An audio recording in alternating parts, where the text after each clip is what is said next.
Assalamualaikum, saya Saidina binti Saleh Haji akan membentangkan tajuk analisis SWOT.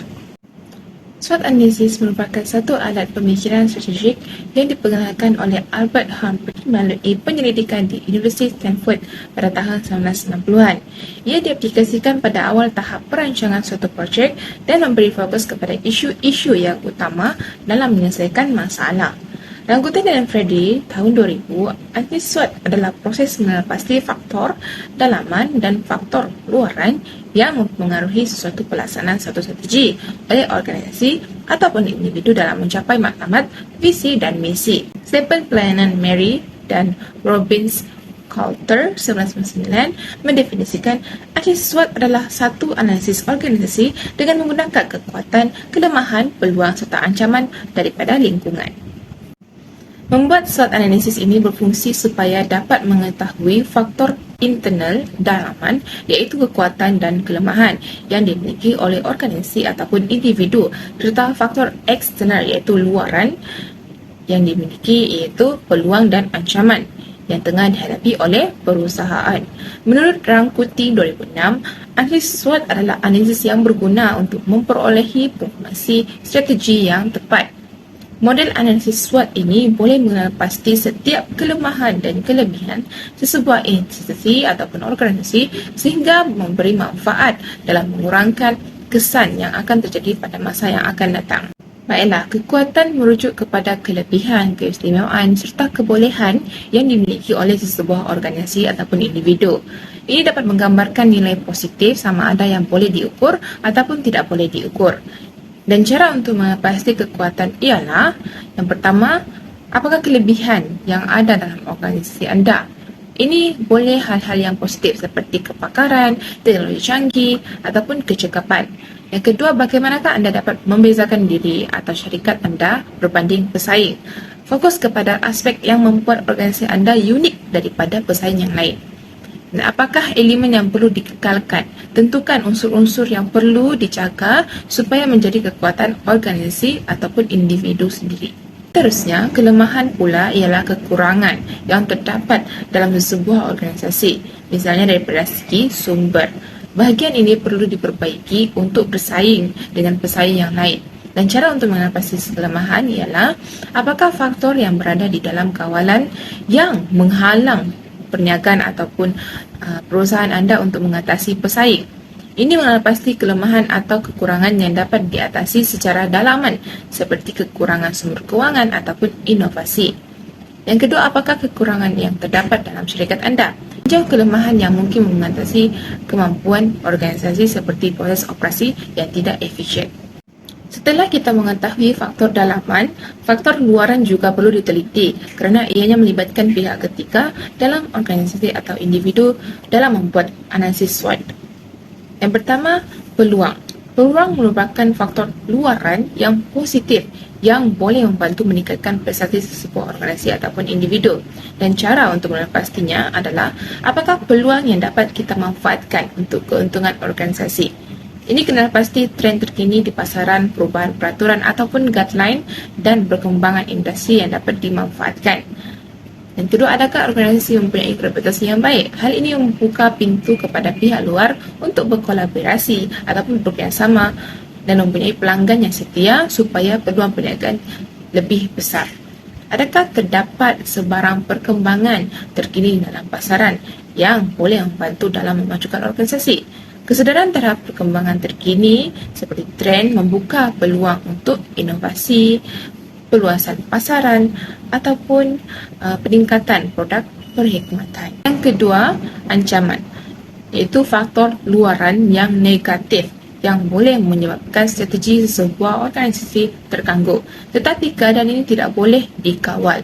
Dan cara untuk memastikan siapakah pesaing kepada organisasi anda, organisasi atau individu yang memiliki corak atau gaya perniagaan yang serupa. Misalnya, apakah situasi yang boleh mengancam usaha organisasi tersebut? Kenal pasti situasi keadaan atau isu semasa seperti tren pengguna, krisis ekonomi ataupun masalah politik. Khususnya apakah faktor yang berada di luar kawalan yang boleh menyebabkan anda berada di dalam risiko. Contohnya, perubahan dalam faktor alam sekitar, krisis global ataupun kejadian luar kawal yang tidak boleh diramalkan dan boleh mengancam kelangsungan organisasi anda. Analisis SWOT untuk program identiti digital saya, MyID, di Malaysia akan bergantung pada konteks khusus program dan keadaan persekitaran yang mempengaruhinya. Kekuatan, keselamatan dan pengenalan dipertingkat. Ini meningkatkan tahap keselamatan dan identiti warga negara dan mengurangkan risiko pertindihan data identiti. Kedua, kemudahan akses. Memudahkan akses kepada perkhidmatan sektor kerajaan dan swasta. Contohnya, akses perkhidmatan kerajaan di atas talian seperti JPJ, PDRM, JPN, SPRM dan LHDN. Dan meningkatkan kecekapan pentadbiran. Contohnya adalah membuka akaun tanpa perlu hadir secara fizikal di bank untuk membuktikan identiti, melakukan konsultasi dengan doktor dan mendapatkan preskripsi ubat-ubatan dalam talian melalui akses kepada rekod kesihatan, melakukan transaksi penyewaan, hartanah, mengundi dalam talian dan lain-lain. Inovasi teknologi merupakan kekuatan program ini dengan menggunakan teknologi terkini untuk memastikan keselamatan data peribadi. Penggunaan teknologi biometrik seperti cap jari, pengecaman wajah, iris dan maklumat demografik seperti nama dan lain-lain untuk pengesahan yang lebih kukuh. Tetapi kelemahan pada program ini ialah bergantungan kepada teknologi. Risiko kegagalan sistem ataupun pelanggaran keselamatan data boleh berlaku bergantung pada kebolehpercayaan rangkaian dan ketersediaan teknologi. Tahap pendidikan teknologi komuniti, kemungkinan kesukaran atau rintangan daripada mereka yang kurang kemahiran teknologi kerana jurang dalam akses teknologi dalam setengah komuniti seperti pedalaman. Ketiga, kos pelaksanaan. Kos yang tinggi untuk pembangunan dan pelaksanaan program ini boleh berlaku dan sokongan kewangan yang mungkin diperlukan daripada sektor awam. Peluang boleh berlaku kerana kerjasama dengan sektor swasta. Potensi kerjasama dengan syarikat teknologi untuk pembangunan dan keselamatan.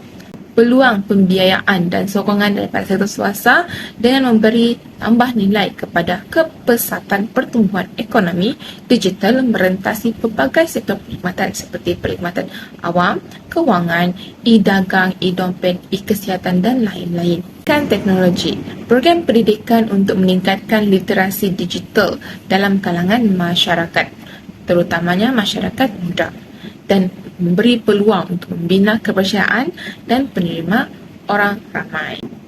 Dan ketiga, penggunaan dalam sistem kewangan. Integrasi identiti digital dalam perkhidmatan kewangan dengan menggalakkan pembangunan ekosistem kewangan digital. Dan akhir sekali, ancaman. Ini ancaman keselamatan cyber. Potensi serangan cyber terhadap data identiti pengguna dengan merisikokan kecurian identiti dan penipuan dalam talian. Tahap rintangan komuniti yang tinggi, seperti penolakan daripada setengah bahagian masyarakat dengan kesukaran meyakinkan orang ramai tentang faedah dan keselamatan program tersebut. Tahap infrastruktur di kawasan terpencil. Cabaran dalam menyediakan akses identiti digital ini di kawasan terpencil kerana jurang dalam ketersediaan infrastruktur teknologi. Penting untuk mengambil perhatian bahawa analisis SWOT ini adalah umum dan setiap program identiti digital saya di Malaysia akan mempunyai faktor unik untuk dipertimbangkan mengikut objektif, persekitaran dan dinamik tempatannya. Analisis SWOT boleh menjadi teknik yang berkesan untuk mengapasti kekuatan, kelemahan dan peluang ancaman utama. Memahami kedudukan dan keadaan sipil anda boleh menjadi cara yang paling berkesan untuk menentukan langkah yang seterusnya. Peta jalan untuk organisasi dan individu membimbing mereka untuk membuat keputusan, memanfaatkan peluang dan mengurangkan potensi risiko. Ia adalah proses dinamik yang berkembang dari semasa ke semasa dan mencerminkan perubahan landscape untuk beroperasi. Sekian itu sahaja daripada saya. Terima kasih.